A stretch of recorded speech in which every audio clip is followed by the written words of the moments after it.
Nous continuons avec la partie de ma conversion. La fois passée, on s'était arrêté sur ce qui m'avait poussé à me séparer de Lucifer. C'était suite à un incident qui s'était passé lorsque nous étions dans une réunion avec le diable. Nous étions tous obligés de donner les rapports des différentes missions qui nous avaient été confiées. La première personne était passée. La deuxième, moi j'étais la 9e personne. Mais arrivé à la 15e personne, la 15e personne c'était un sataniste originaire du Togo.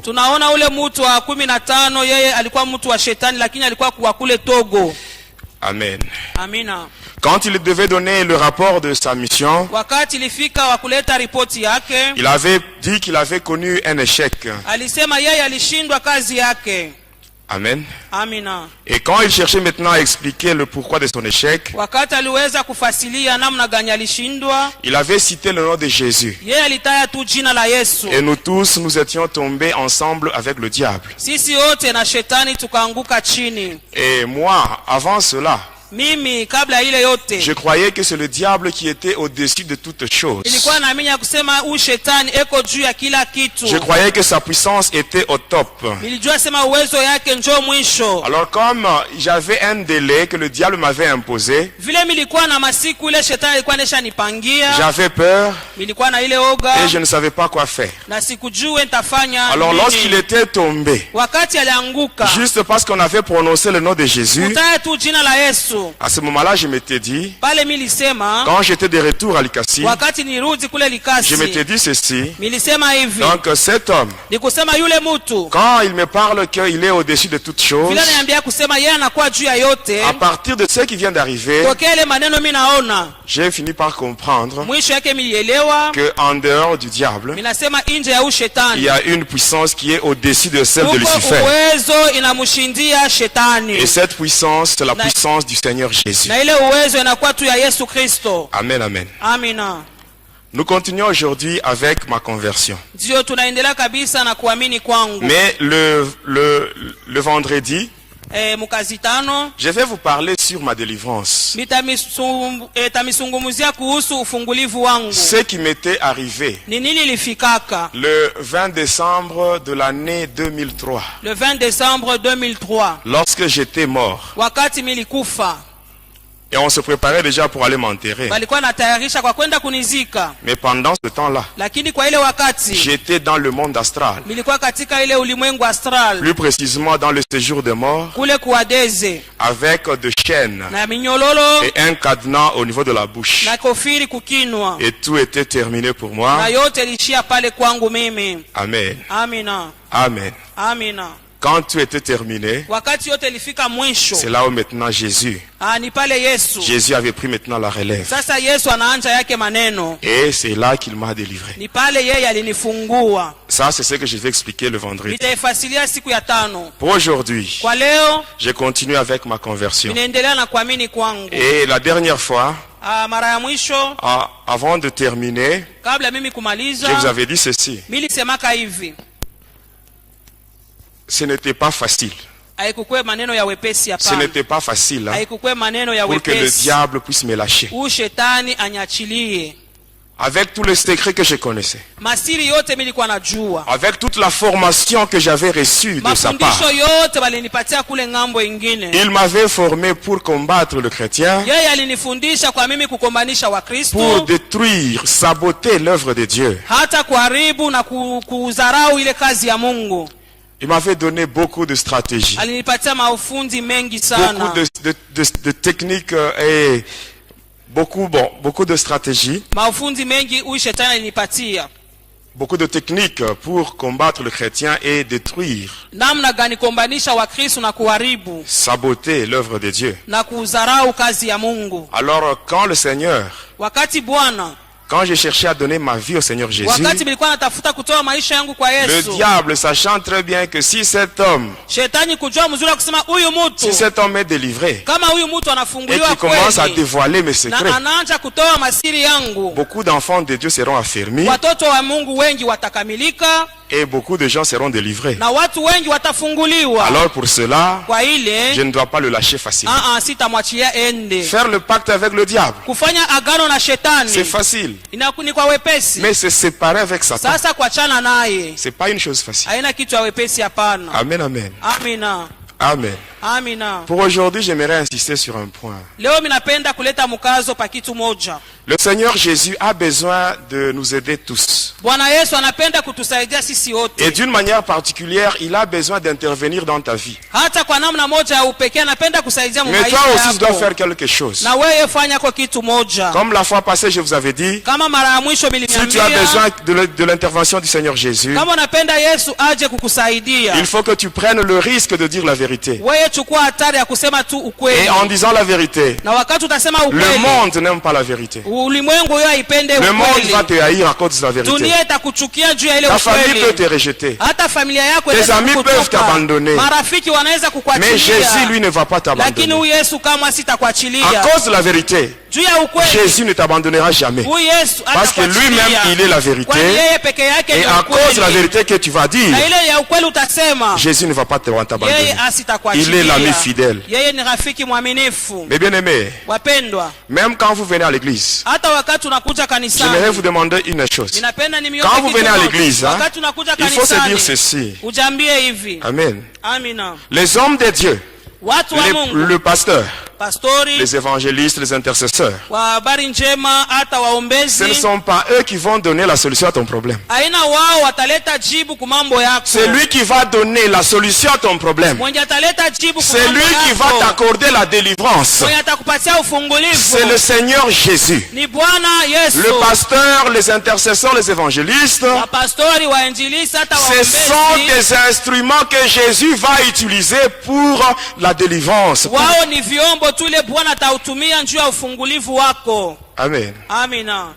Quand tu es dans la détresse, demande le secours de Dieu. Et ici, j'attire aussi l'attention de ceux-là qui servent encore le diable dans la sorcellerie et qui font des histoires dans l'église. Faites attention. On ne se moque pas de Dieu. C'est que l'homme aura semé. Il va moissonner tout le temps. Et quand tu fais des choses là, ne crois pas que Dieu ne te voit pas. Il te laisse l'occasion. Que tu prennes, que tu saisisses cette occasion pour changer.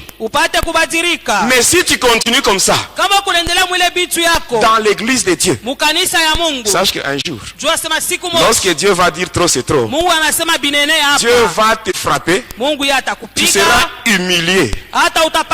Même les gens qui te respectent, vraiment tu n'auras plus de valeur. Amen. Lisons la parole de Dieu. Le premier livre, nous lisons le livre des Psaumes, le chapitre 60 et le verset 13. Le deuxième livre, nous lisons l'épître de Paul aux Galates, le chapitre 6 et le verset 7. Le dernier livre, c'est le livre d'Ésaïe, le chapitre 66 et le verset 16. Psaume 60, verset 13, nous lisons au nom de Jésus. Donne-nous du secours contre la détresse. Le secours de l'homme n'est que vanité.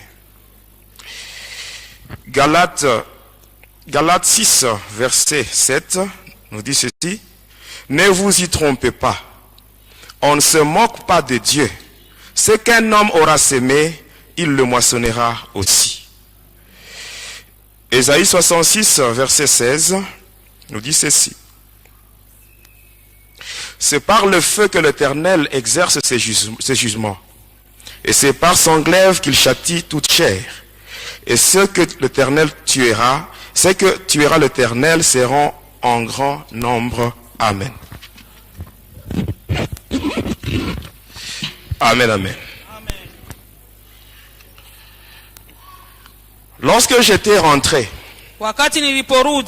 de cette fameuse réunion qu'on avait eue avec le diable et qui a fini par l'incident où le diable était tombé ensemble avec nous lorsque le nom de Jésus était prononcé dans ce monde-là. Alors, quand j'étais rentré, je savais que le diable m'avait imposé un délai. Et il m'avait dit que le délai devait prendre fin le 5 février de l'année 2003. Or, on était déjà à la fin de l'année 2002. Alors, qu'est-ce qui s'était passé? Arrivé l'année 2003. Amen. Je m'étais dit ceci. Comme on a cité le nom de Jésus, là où nous étions, et que tous ensemble avec le diable nous étions tombés par terre. Alors je dois me rendre là où on cite ce nom-là. Et là je verrai les hommes de Dieu. Ils vont prier pour moi en citant ce nom-là. Et ainsi les démons qui sont en train de me déranger vont prendre fuite. Et ainsi que c'était passé, un jour, j'avais rencontré un ami. Son nom c'est le frère Thierry. Alors il m'avait conduit chez son pasteur. C'était à Likasi dans la commune de Kikula sur l'avenue Tanganyika. C'était la nuit. Il y avait une veille de prière. Nous étions arrivés là à 21h30. Il y avait le pasteur et les intercesseurs. Ils étaient en grand nombre. Alors qu'est-ce qui s'était passé? On m'avait conduit chez le pasteur. On est allé se mettre quelque part avec le pasteur. Et là je lui relatais maintenant mon passé. Et après avoir terminé, il me dit ceci: ça va, nous allons nous occuper de ton cas. Mais pour l'instant, tu vas te mettre dans ce coin-là. Et il m'avait donné une chaise et je m'étais mis à bas. Et la prière avait commencé. Arrivé à minuit, c'était une veillée de prière où il y avait seulement les intercesseurs et le pasteur. Ils étaient plus de 30 personnes. Alors qu'est-ce qui s'était passé? Arrivé à minuit, le pasteur m'avait appelé. Il me dit: mets-toi là. Alors qu'est-ce qui s'était passé? On avait enlevé le banc qui était là. Alors il y avait un espace vide qui était resté. Et on m'avait demandé de me mettre là au milieu. Et les intercesseurs m'avaient entouré. Ils avaient formé un cercle. Et là ils commençaient à prier. Ils avaient beaucoup prié. Ils citaient le nom de Jésus. Mais je ne sentais rien. Je ne sentais rien. Ils avaient tellement prié de minuit jusqu'à 2h du matin. J'étais là, je le regardais et je ne sentais rien. Il n'y avait aucun effet sur moi, malgré que ces gens-là étaient en train de citer le nom de Jésus. Mais bien aimé, faites attention. Le nom de Jésus. Amen. Quand ce nom-là est cité par une personne qui vit dans le péché, il n'y aura rien. Mais si ce nom-là est cité par une personne qui marche dans la crainte de Dieu, et là automatiquement il y aura des effets. Ces gens-là priaient et à la fin ils étaient fatigués. Le pasteur était allé se mettre devant la porte. pastor anaenda kuikala kule kumulango. Alors eux, les intercesseurs, ils continuent à prier. Waombezi wanaendelea na kazi yao. Pendant qu'ils priaient, wakati walikuwa naomba, ils étaient fatigués. Bakachoka. Et comme ils voyaient qu'il n'y avait rien sur moi, vile baliona kuna kitu kinafanyika juu yangu, alors ces gens-là commençaient maintenant à me donner 2 coups de poing au nom de Jésus. Sasa bakaanza kunipika makofi katika jina la Yesu. On me donnait 2 coups au nom de Jésus. Wananipika mangumi katika jina la Yesu. Mais pendant qu'ils me donnaient des coups, wakati walikuwa napika mangumi, mais je sentais comme s'ils étaient en train de me gratter. Nilikuwa nasikia kama beko nanipalula kwa mwili.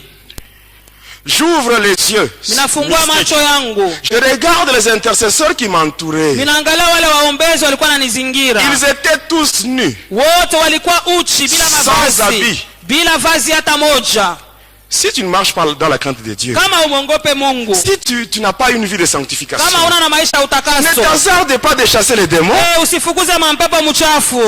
mais tu vas faire la honte du nom de Jésus. Amen, amen. Amina. Alors quand ces gens-là me frappaient, alors là j'étais fâché, j'étais énervé, et je me disais à moi-même, le fait de venir ici et dévoiler tous mes secrets, c'est une trahison vis-à-vis du diable. Alors comme il n'y a rien, lorsque je vais rentrer chez moi, on va sérieusement me frapper. Et avant que je sois frappé, et là, alors là, je commence d'abord à faire frapper ces gens. Bon, je vous dis la vérité. Vous voulez que je puisse sauter cette étape? Je vous dis la vérité, hein, c'est que c'était passé. Alors là, je commençais à donner des coups. Ce n'était même pas des coups que je donnais sérieusement. Je poussais seulement ces gens. Et quand je poussais, ils sautaient pour tomber sur des bancs. Les bancs étaient cassés. Et là, j'étais sorti. Je suis sorti de l'église. Tel que j'étais. Quand j'étais arrivé chez moi, les esprits méchants m'attendaient. Et là, on m'avait sérieusement tabassé. On m'avait frappé. Et là, je saignais. Dans les narines, la bouche, même dans les oreilles. Et le lendemain matin, je m'étais dit,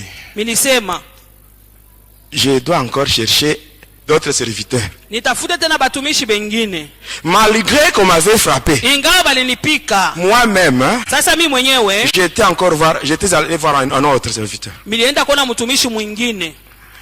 Vous savez, bien aimé, si tu as besoin d'être délivré, toi-même, c'est toi la première personne qui doit manifester la volonté d'être délivré. Il ne faut pas qu'on puisse te forcer. Amen. On m'avait frappé la nuit.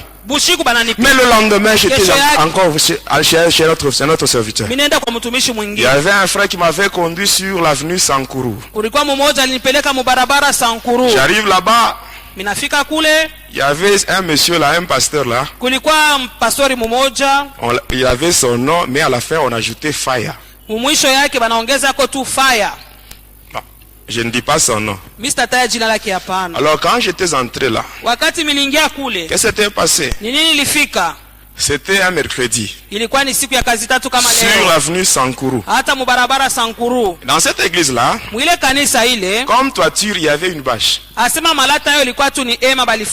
Alors comme mur, c'était de nattes qu'on avait placé là. Il y avait beaucoup de gens. J'étais entré. J'avais vu le pasteur. J'avais causé avec lui. Il m'a dit ça va, il n'y a pas de problème. Va te mettre là au fond sur une banquette. Et j'étais allé là-bas et je m'étais assis. Et qu'est-ce qui s'était passé? Il a commencé à prêcher. Après la prédication, il devait maintenant conduire la prière. Il a demandé à ce que tout le monde se tienne debout. Alors quand tout le monde était debout, et le pasteur maintenant avait commencé la prière. Il avait donné un sujet de prière. Et les fidèles étaient plongés dans la prière. Et lui, il était en train de circuler. Il arrive là où j'étais, là au fond. Pendant que les autres étaient en prière. Il arrive là où j'étais. Il se tient devant moi. Il me dit, frère, je viens de voir un blanc derrière toi. Il dit, ah bon, derrière moi il y a un blanc. Bon, comme tu as tué, c'est toi qui as vu ce blanc. Tu peux l'enlever de là, tu peux le faire sortir de là. Mais bien aimé, il y a des farceurs. Surtout ceux-là qui travaillent pour leur poche et pour leur ventre. Les farceurs. Et ils sont vraiment nombreux. Et ce sont ces gens-là qui rendent même les sorciers incrédules. Un sorcier, il entre dans l'église, il arrive même à envoûter les pasteurs. Comment est-ce qu'il peut donner sa vie au Seigneur Jésus?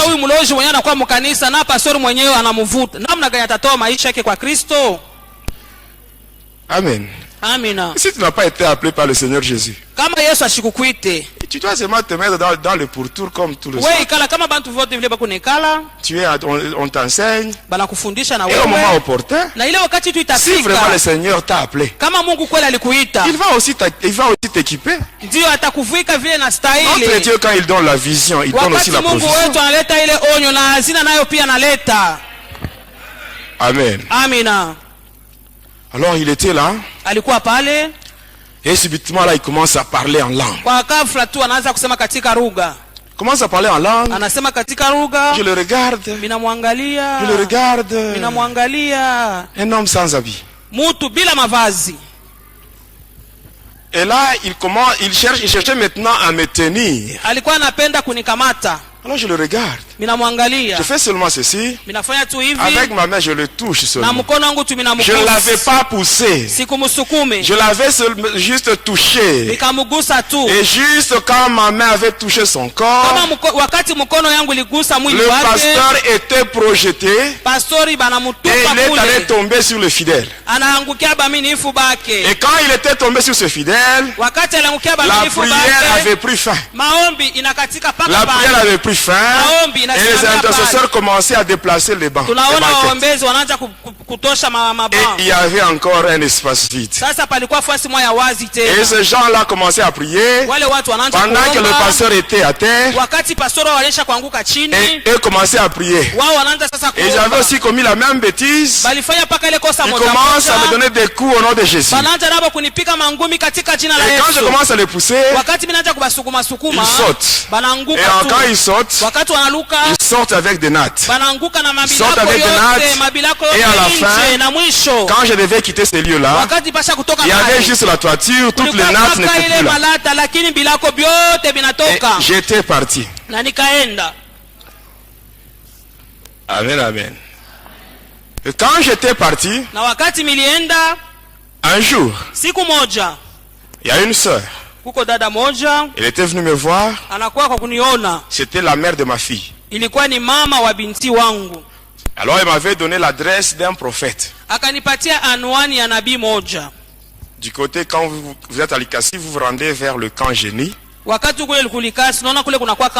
Sur l'avenue Dilolo. On m'avait donné l'adresse d'un prophète. Et j'étais parti.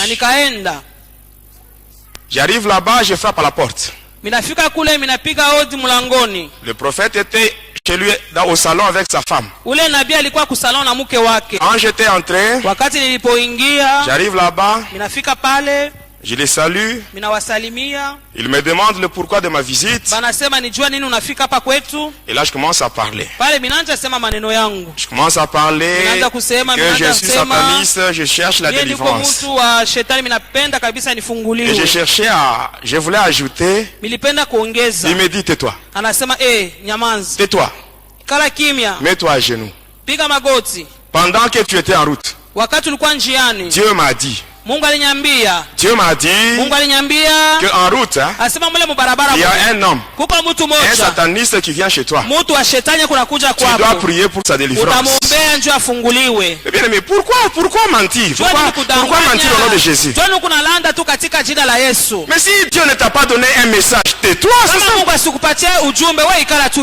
bien aimé, maudit soit l'homme qui dit Dieu a dit pendant que Dieu n'a rien dit. Le silence de Dieu ne signifie pas son absence. Amen. Alors, il me dit, mets-toi à genoux. Et comme c'est moi qui étais dans le besoin, j'étais obligé d'obéir. Et j'avais obéi à cet homme-là. Je m'étais mis à genoux. Alors il vient directement avec sa main, il impose sur ma tête. Il commence à prier. Juste quand il avait imposé sa main sur ma tête, il était lui-même projeté, il est allé se cogner au mur.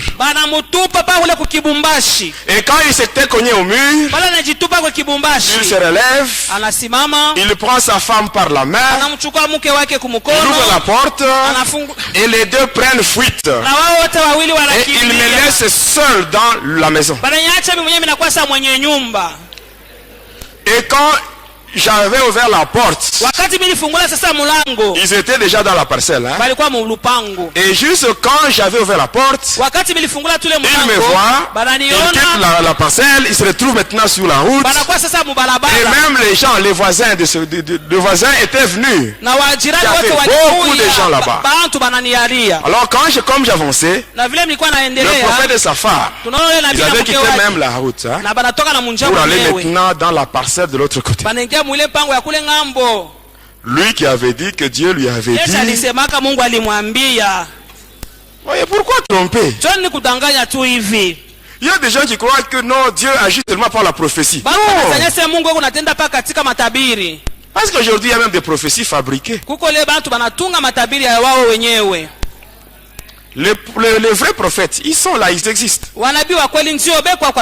Mais ils sont en petit nombre. Mais ceux qui sont en grand nombre, ce sont les faux prophètes. Parce que même moi, j'étais prophète. J'ai parlé en langue. J'ai prophétisé. Amen. C'est triste. Et j'étais sorti de là, j'étais rentré chez moi. J'arrive chez moi, on m'attendait. Et là, on m'avait encore frappé sérieusement. J'étais resté chez moi. 2 jours plus tard, il y avait un autre frère qui était venu me voir. Et il me donne l'adresse d'un autre prophète. J'étais parti. J'arrive là-bas. Je frappe à la porte. Il me dit, n'entre pas. Il était à l'intérieur. Il me dit, n'entre pas.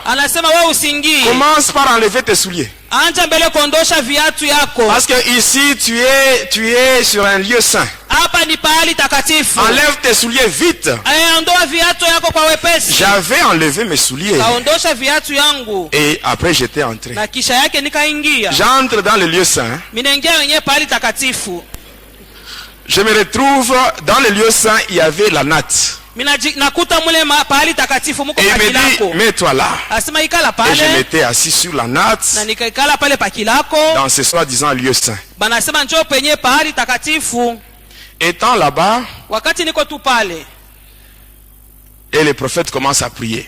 Il prie en langue. Et pendant qu'il priait, il était en train d'invoquer les démons.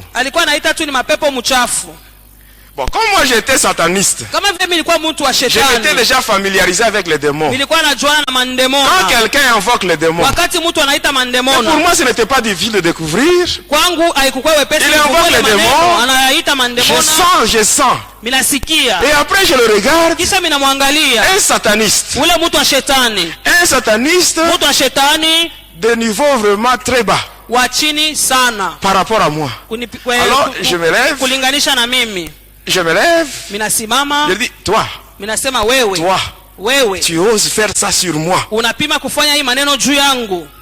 J'avais fait ce geste. Minafanya tu hivi. Je fais ça. Minafanya hivi sur son visage. pa uso wake. Je cache ça derrière moi. Naificha nyuma yangu. Et je crache sur lui. Na mimi namutemea mate. Et j'étais parti. Na mikaenda. 2 jours plus tard, masiku mbili kisha, le prophète était mort. Ule nabii akakufa. Et par après, j'ai continué toujours. Kisha yake mimi nilikuwa tunaendelea na safari yangu. Et après, na kisha yake on m'avait donné l'adresse bakanipatia tena anwani ingine d'une autre église ya kanisa ingine en ville. Mule mutauni. J'étais allé là-bas. Nikaenda kule. J'arrive à l'église. Minafika kule kukanisa. L'église était dans la même parcelle avec la maison du pasteur. Ile kanisa ilikuwa katika pango moja na nyumba ya pastori. J'étais entré. Nikaingia. J'entre seulement dans l'église. Minaingia mu kanisa. Je cause avec le pasteur. Ninazungumza na pastori. Il y avait des mamans là, les intercesseuses. Kulikuwa wa mama sasa waombezi. Et après le pasteur me dit, kisha pastori ananiambia, aujourd'hui, leo tu seras délivré. Utafunguliwa. Et quand il me dit ça, wakati ananiambia ile, j'étais content. Nikafurahi. Après quelques minutes, kisha kuna kwa tu madakika chache, j'entends des bruits.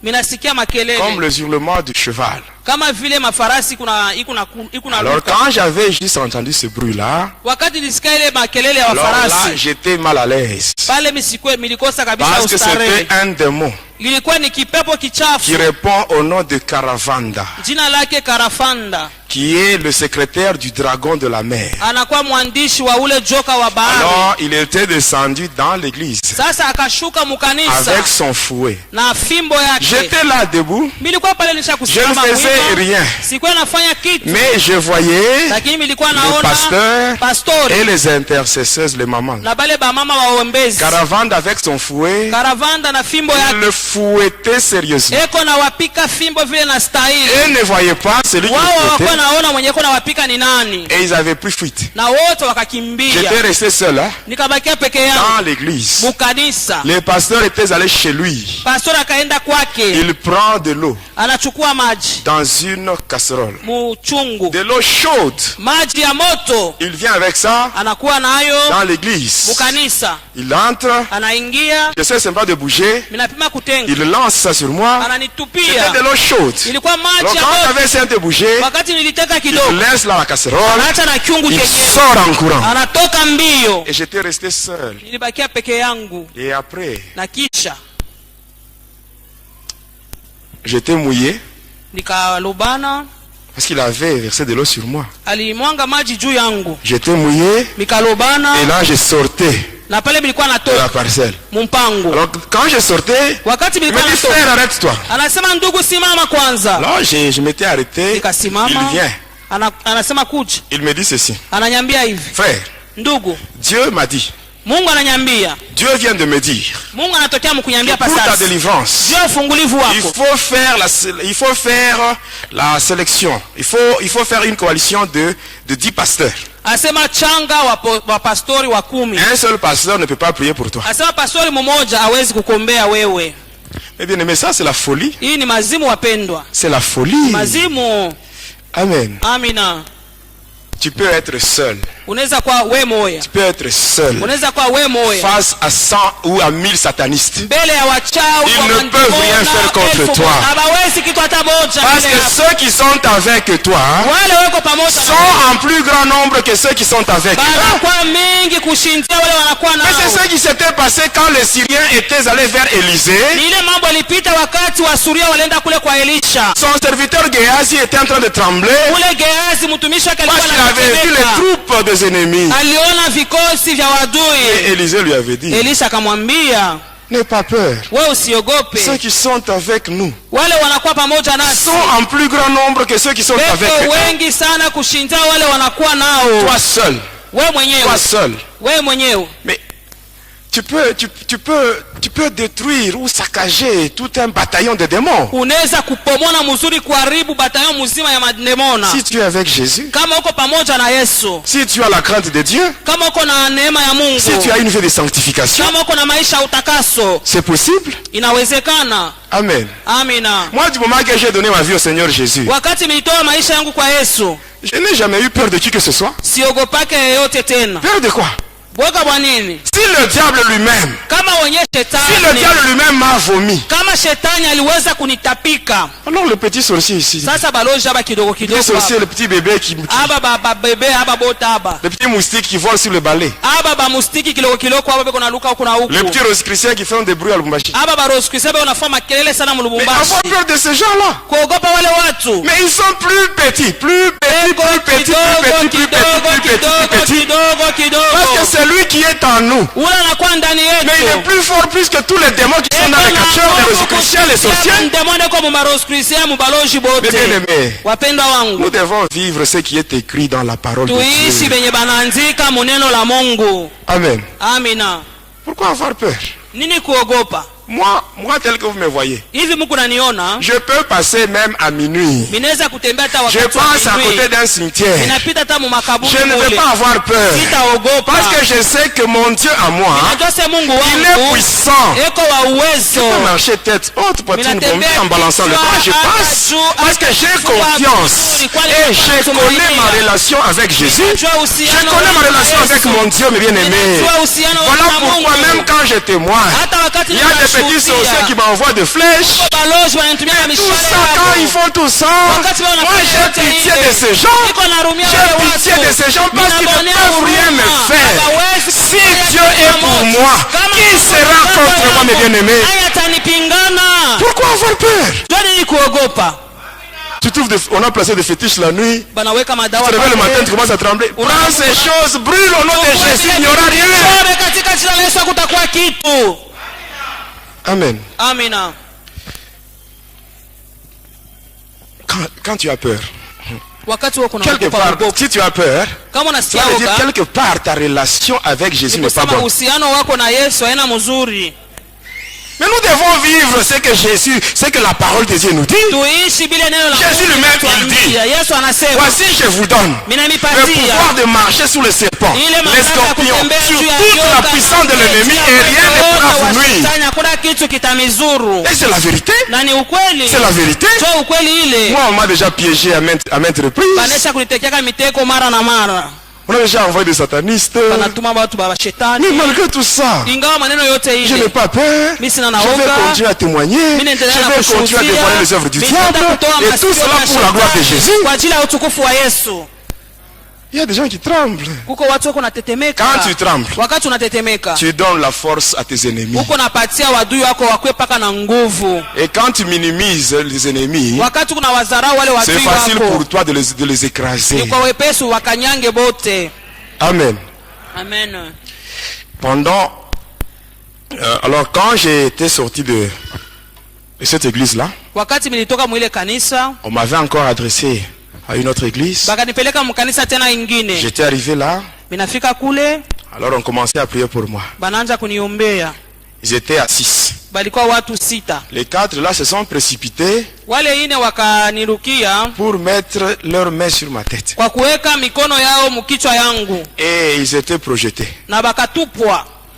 Alors quand ils étaient projetés, les 2 qui étaient restés debout, ils m'avaient abandonné pour s'occuper de ces gens-là qui étaient à terre.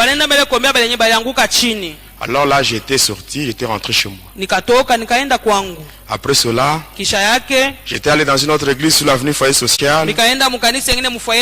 J'entre par la porte principale. Les démons descendent, ils commencent à frapper les gens commencent à sortir par la porte secondaire. J'étais parti. Je vais encore sur l'avenue Lumumba. Croisement avec l'avenue Mukumbi. À côté, il y a une station de Fina. J'étais entré là. Il y a des démons qui frappaient les gens. Les gens avaient pris fuite et on m'avait laissé. Je quitte cette église-là. Je vais sur l'église suivante. Sur une même avenue. Même chose. Je vais dans une troisième église. Sur une même avenue. Même chose. Et à la fin, j'étais... Amen. Hein? Amen. J'étais entré dans 23 églises. Mais dans toutes ces 23 églises, je n'avais pas trouvé la solution à mon problème.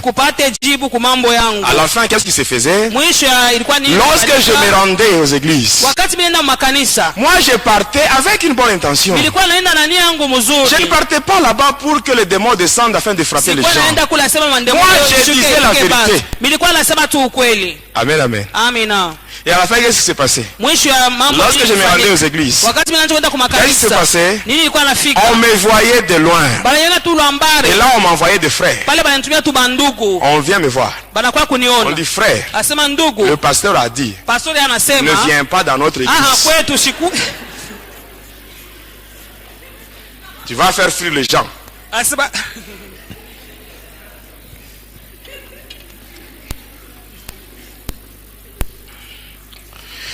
Amen.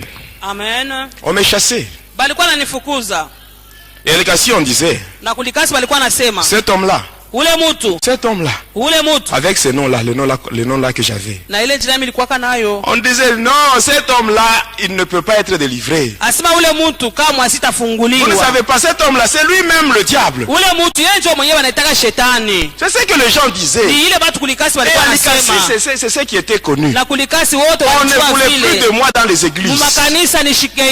Alors, comme on ne voulait plus de moi, je m'étais dit, comme on ne veut plus de moi dans les églises. Or le diable lui aussi il va me tuer si je ne donne pas 2 personnes de ma famille. Alors qu'est-ce que je dois faire? Que je rentre dans ma famille et que je dise la vérité. Peut-être en leur disant la vérité, ils peuvent remédier à mon problème. Alors un matin, j'avais pris mon courage. J'étais allé dans ma famille. Mon père était là. Mes frères et sœurs étaient là. Sauf ma mère, elle était en Zambie. Et quand j'étais arrivé là, il y avait un oncle paternel qui était venu du village. Il était de passage à la maison.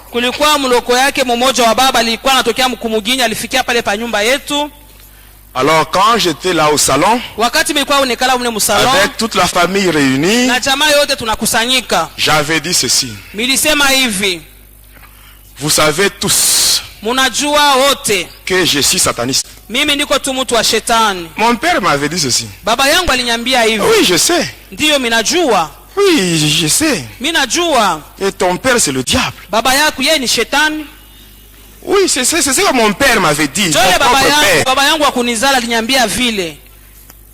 Parle vite. Nous avons d'autres choses à faire.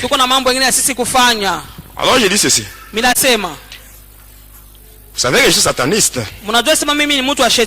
Et maintenant, au moment où je vous parle, on m'a demandé de tuer 2 personnes. Et les 2 personnes qu'on m'a demandé, les 2 personnes que je dois tuer, c'est parmi vous qui êtes ici. Amen, amen. Mettez-vous à leur place. Mettez-vous à leur place. Amen. Amen. J'avais dit la vérité. J'avais pris le risque de dire la vérité. Et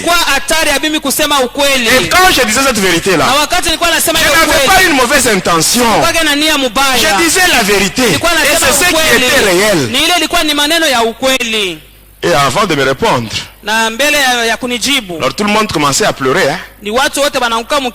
C'était déjà le deuil. Il n'y avait pas quelqu'un qui était mort, mais c'était déjà le deuil. Et par après, les voisins même étaient venus pour demander celui qui était mort. Et par après, mon père s'était ressaisi. Alors il a réuni tout son courage. Il me dit ceci. Ananiambia hivi. Tu vois? Unaona? Ma maison à moi. Hii nyumba yangu. Ce n'est pas un poulailler. Haina fasha wa nkuku. Ce n'est pas une boucherie. Haina fasha kuua nyama. Où tu dois prendre ce que tu veux pour ton père le diable. Ile unaweza kuchukua kwenda mpelekea baba yako shetani. Et au moment où je te parle. Na wakati niko nasema na wewe. Tu quittes ma maison. Toka mnyumba yangu. Tu quittes et sache qu'à partir d'aujourd'hui tu n'es pas mon fils. Tu n'es pas mon enfant. Et ces gens que tu vois ici, ils ne sont pas tes frères ni tes sœurs. Alors tu dois aller. Tu dois quitter ma maison. Il appelle son jeune frère. Il lui fait une lettre. Et il lui dit, tu dois rentrer au village. Et lorsque tu seras là-bas, tu leur diras, s'ils apprenaient qu'il y a deuil à Likasi, ils sachent que c'est cet homme ici qui vient de tuer. C'est ce qui s'était passé. Et là, je ne savais pas, je ne savais plus où aller. J'étais sorti de ma famille, chassé de ma famille. Les églises ne voulaient pas de moi. Ma famille m'avait rejeté. Tous les amis que j'avais, ils m'avaient abandonné. Tous ces amis à qui je payais la bière, ils n'étaient plus là. Et j'étais resté seul. Seul. Et je souffrais.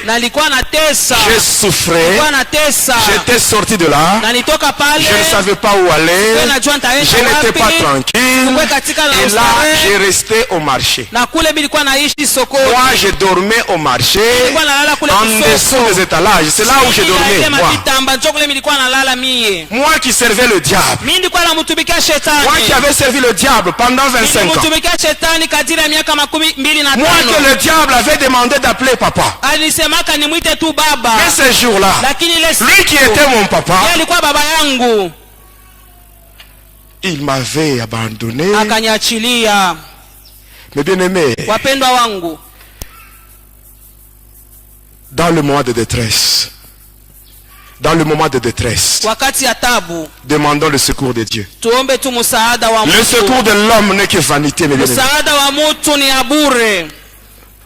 Et j'étais triste. Et là je prenais tous les drogues nécessaires pour chercher à avoir la paix, mais c'était sans succès.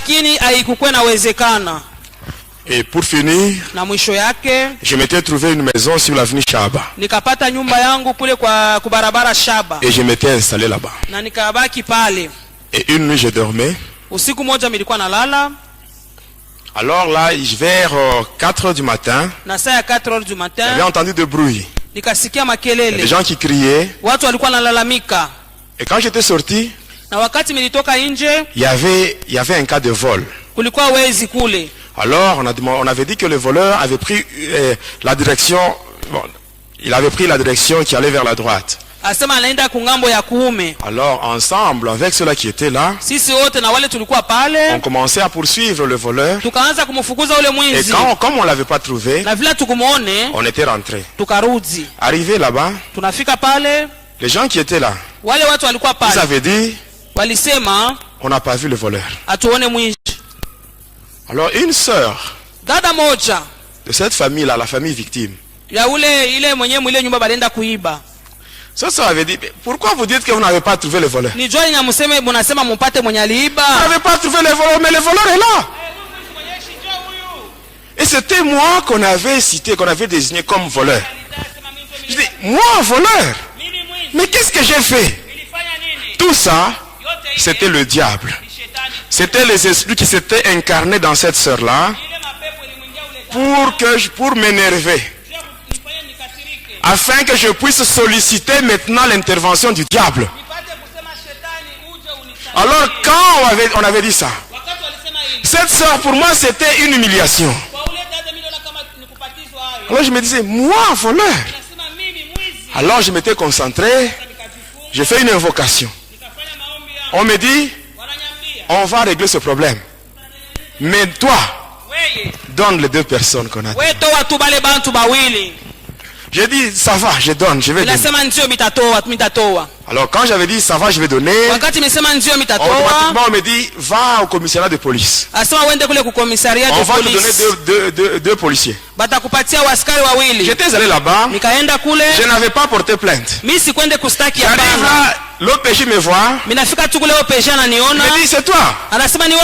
Directement il appelle deux policiers, accompagnez cet homme. Et nous étions partis, arrivés là, on avait arrêté les gens qui m'avaient accusé. On les avait arrêtés, on avait arrêté 3 personnes et on les avait placés dans... On les avait placés au cachot. Le papa, le chef de cette famille-là, c'était un pasteur. Alors qu'est-ce qui s'était passé? J'étais rentré chez moi. J'avais pris mon carnet noir. J'avais pris 2 noms de membres de ma famille restreinte. J'avais mis là-bas. Je devais maintenant les tuer. Il fallait seulement rayer leur nom pour que la mort intervienne quelque temps après. Amen. Amen. C'était le 2 février de l'année 2003.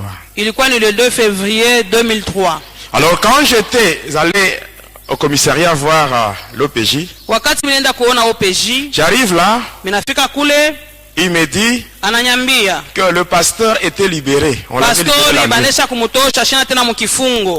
Alors je dis pourquoi on l'a libéré? Il y a des pasteurs qui sont venus plaider pour lui. Alors je lui dis, est-ce que toi tu acceptes ça? Alors là je m'étais concentré. Je commençais maintenant à les manipuler.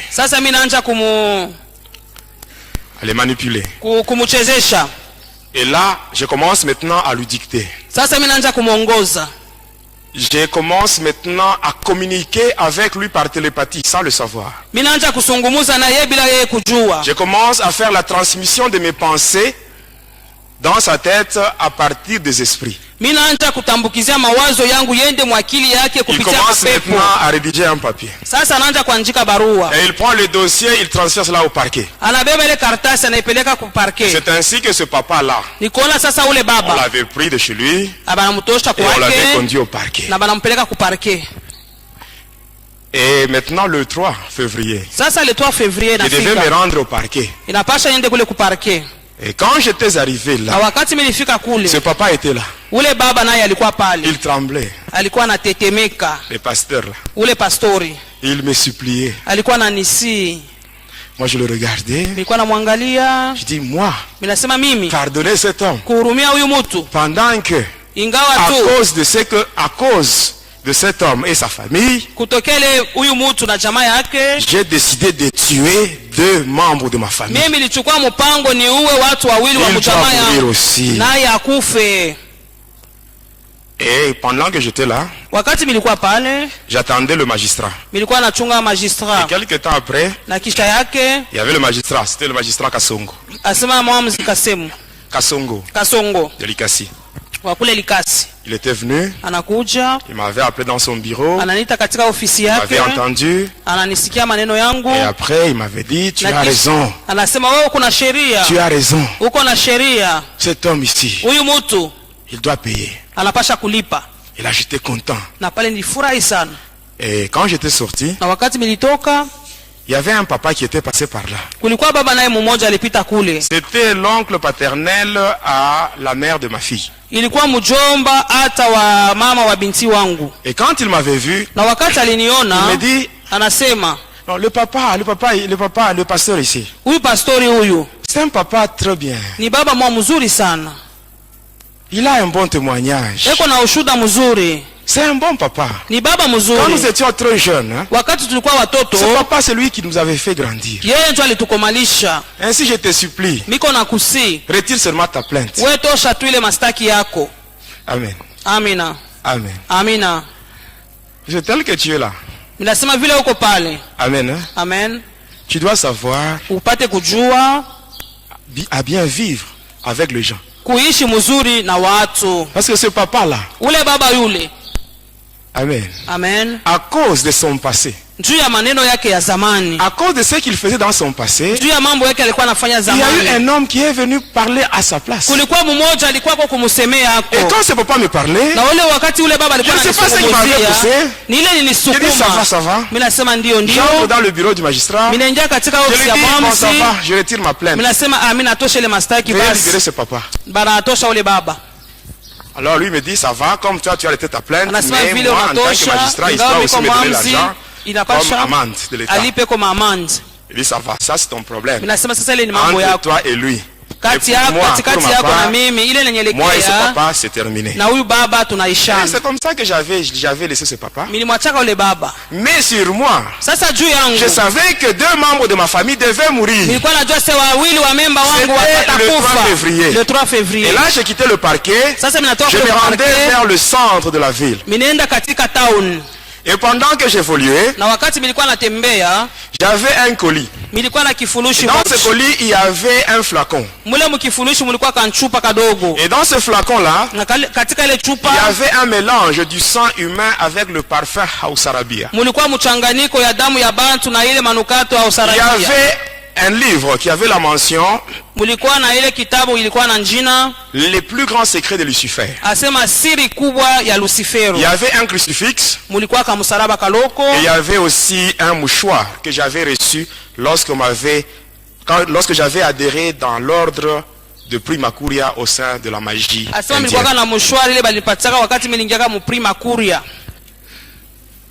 Vous connaissez le Prima Curia? C'est dans cet ordre-là qu'on s'est rencontré avec le président Mobutu.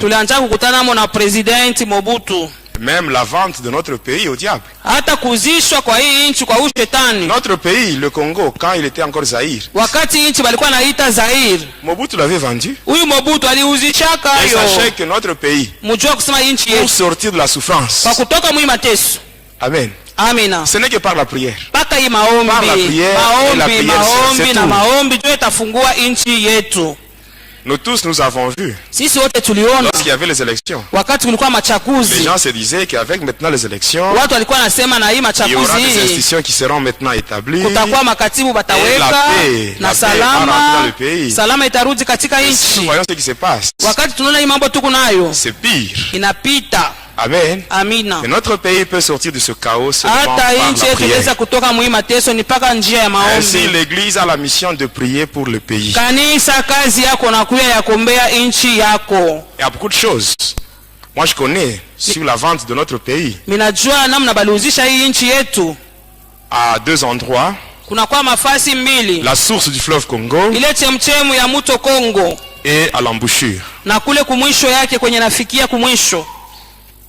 À partir d'une loge mystique qui a 8 dragons qui se trouve au niveau de Badolite, le temple de Kawele. Tous ces gens-là qui ont travaillé avec Mobutu dans le gouvernement de transition.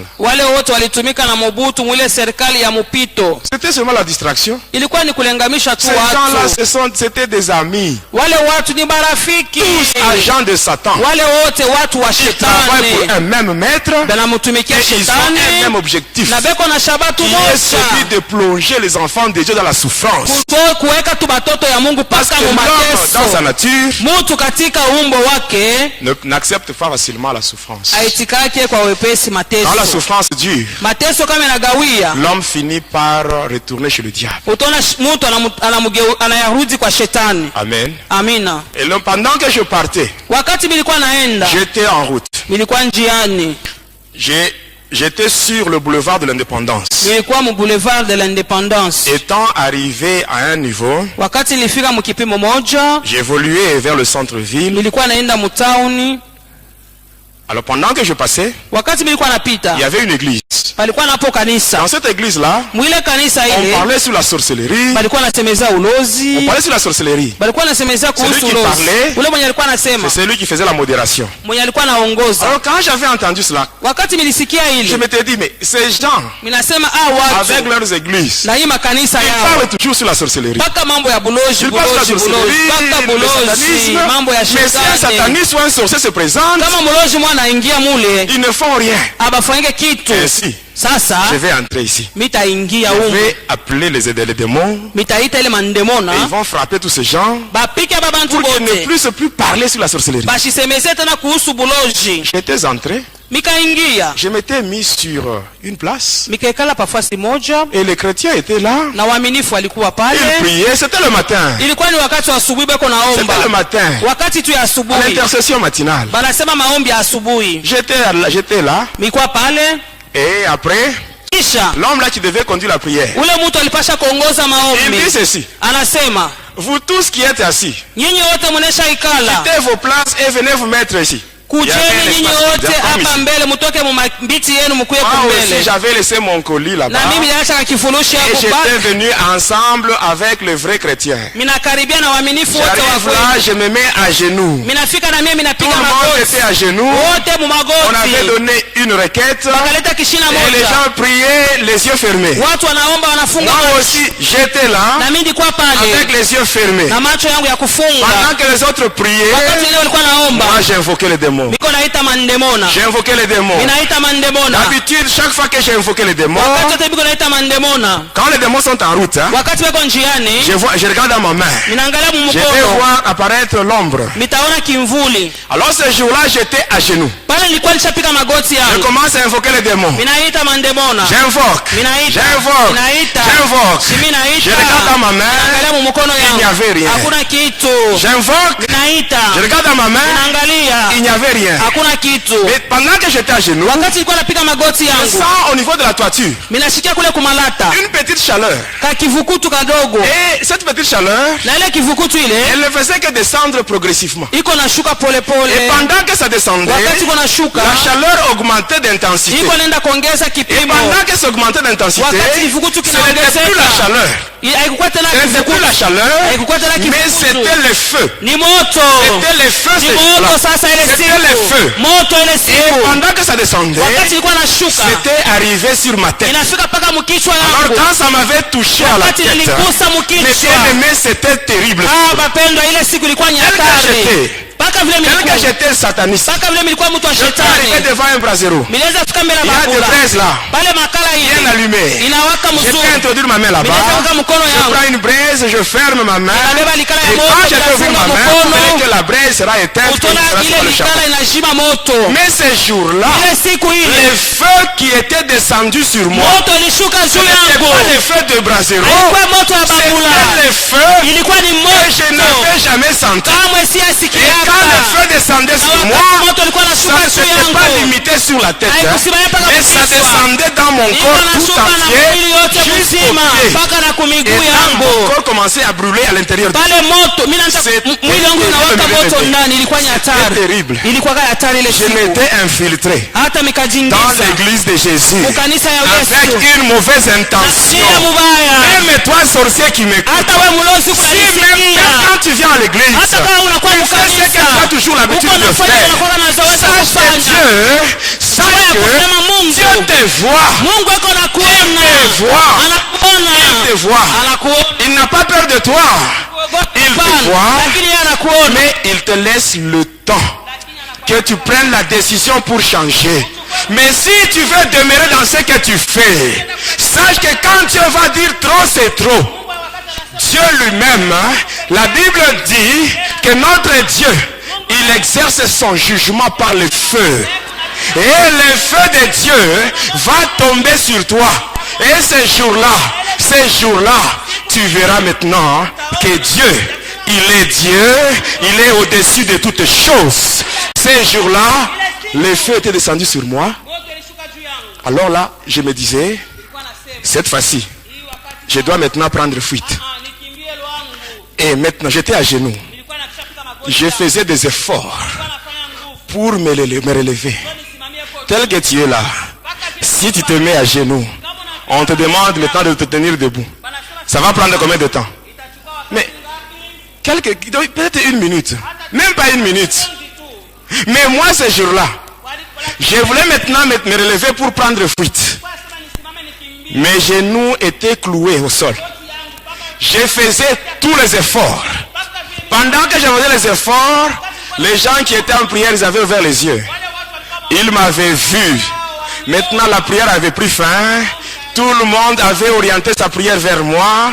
Et c'est maintenant toute l'église qui envoyait le feu sur moi. Tout le monde envoyait le feu sur moi. Et c'était terrible. J'avais fait 10 minutes à genoux. C'est pour vous dire, mes bien-aimés, qui que l'on soit, sataniste, sorcier, magicien, tes genoux doivent fléchir devant Jésus. Quoi que tu sois, qui que tu sois. Et après les 10 minutes, mes bien-aimés, je m'étais concentré. Alors comme il y avait une forte chaleur, j'avais maintenant invoqué. J'invoque mon maître, celui de Kisangani. Il n'avait pas répondu. J'invoque le prêtre qui m'avait initié à la magie catholique. Sans réponse. Alors je me dis, comme tous ces gens ici ne veulent pas répondre, que j'invoque maintenant le plus grand maître. Et là, j'avais invoqué Lucifer lui-même. J'invoque Lucifer, même Lucifer ce jour-là, il n'avait pas répondu. Il n'avait pas répondu. Le diable n'a aucun pouvoir sur l'église de Jésus. Il n'a aucun pouvoir sur l'église de Jésus. Et à la fin, j'étais tombé. J'avais perdu connaissance. On m'avait fait sortir à l'extérieur. Étant à l'extérieur, même les gens qui passaient. Le matin, c'était à 9h. Les gens qui passaient en ville, on les appelait, venez voir le sataniste qui est tombé. Même les gens qui me craignaient ces jours-là, j'étais complètement humilié. Parce que c'était au centre de la ville. Et étant à l'extérieur, quand j'avais pris un peu d'air, c'est ainsi que la communication avec Lucifer était rétablie.